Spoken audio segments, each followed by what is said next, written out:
los impactos han sido muy interesantes. Hace 3 años, cuando comenzó el proyecto, en países como Ecuador, por ejemplo, se daban más de 200 brotes anuales de fiebre aftosa.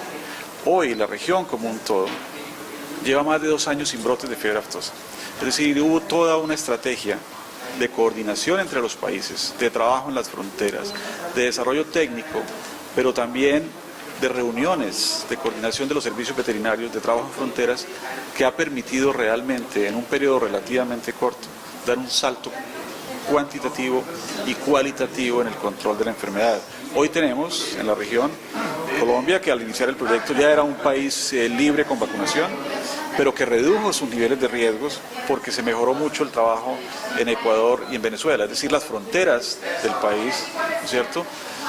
Se disminuyó el riesgo de reinfección por fronteras.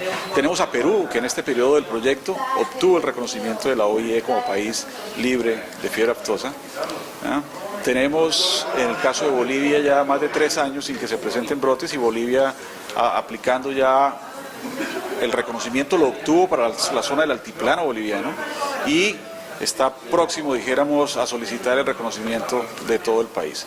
Tenemos avances muy grandes en Ecuador. El hecho de que no haya habido brotes en los últimos 2 años da una muestra, dijéramos, del compromiso. E igual, dijéramos, los avances logrados en Venezuela. Yo creo que ahí hay que resaltar 3 elementos fundamentales, ¿no? Que es el compromiso político de los gobiernos con la erradicación.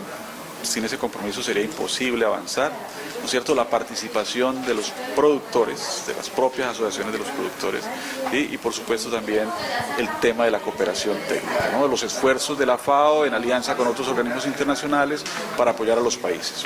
Eso, hay un tema muy importante, y es que si uno mira la situación hace 3 años, la región andina en el contexto de Sudamérica estaba muy atrás en el control de la fiebre aftosa con relación a los programas del Cono Sur, a los países del Cono Sur. Hoy esa brecha se ha reducido sustancialmente gracias, en gran medida, al proyecto.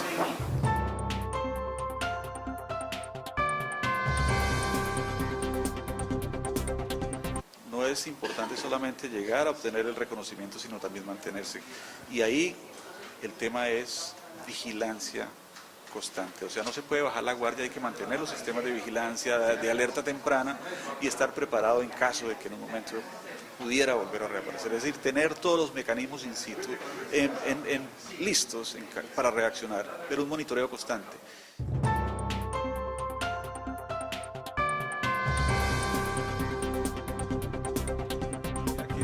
Más allá del tema eminentemente sanitario, como un bien público, de la salud animal y la salud pública, es muy importante la articulación de políticas públicas para que no sean programas aislados. Es decir, cómo estos programas sanitarios están articulados también con los programas de desarrollo rural, con los programas de agricultura familiar, con los programas de alimentación escolar, de tal manera que el impacto en la población sea mucho más amplio. Entonces,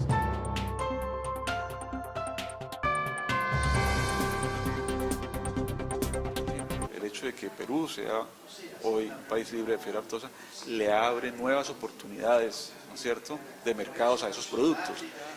Como, por ejemplo, en el marco de la Alianza del Pacífico, ¿no es cierto?, en unión con Colombia, con México, con Chile, se puede como región, ¿no es cierto?, tener un impacto muy grande en términos de producción, en términos de comercio, pero también en términos de ir avanzando en esas políticas sociales que requieren todos los países para eliminar el flagelo del hambre y mejorar la malnutrición.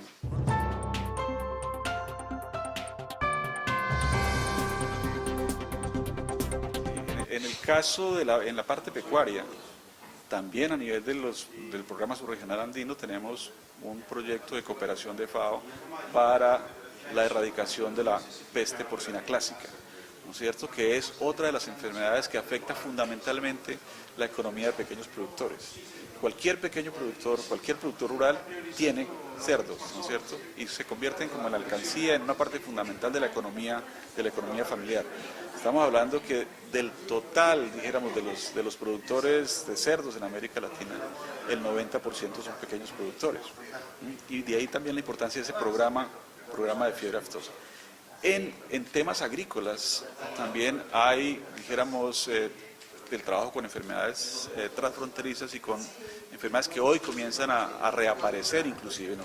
El tema de la roya del café, el tema de la broca, el tema de la cigatoca negra en los plátanos, etcétera, son enfermedades que en un momento dado pueden tener un impacto muy fuerte sobre la economía de los países y también hay que mantener esa vigilancia.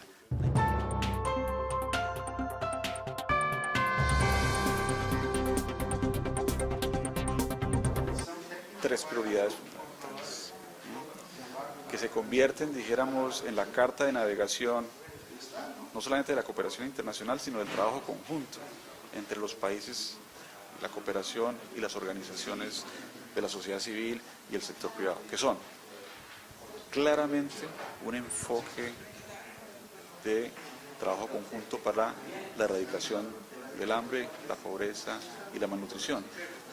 Ahí con una focalización muy clara en comunidades y zonas vulnerables, ¿no? Porque es eso, en realidad se ha hecho un esfuerzo muy grande, esos indicadores se han mejorado mucho, pero ya nos quedan poblaciones núcleo, hay que focalizar mucho. La segunda prioridad que está en el caso de América Latina es, América Latina hoy es una despensa de alimentos para el mundo, ¿no es cierto? Sin embargo, también tiene serias amenazas relacionadas con la sostenibilidad de la producción, con el cambio climático, y esa es la segunda área de trabajo que fue focalizada, dijéramos, en el marco de la Conferencia Regional de la FAO. Es decir, cómo los países se preparan para adaptarse, ¿no es cierto?, a esas situaciones de cambio climático y a mejorar su sostenibilidad, es decir, a tener una producción mucho más limpia, mucho más saludable, a productos inocuos y menor impacto sobre el ambiente. Y la tercera grande prioridad que está en el marco de esto es la agricultura familiar, es decir, potencializar el 80% de los alimentos que consumimos son producidos por esos pequeños agricultores. Y en algunos casos no se tienen políticas públicas específicas, ¿no es cierto?, dirigidas a ese grupo de productores. Y es muy importante, como se reconoció en la Conferencia Regional de la FAO, que ese sea una prioridad.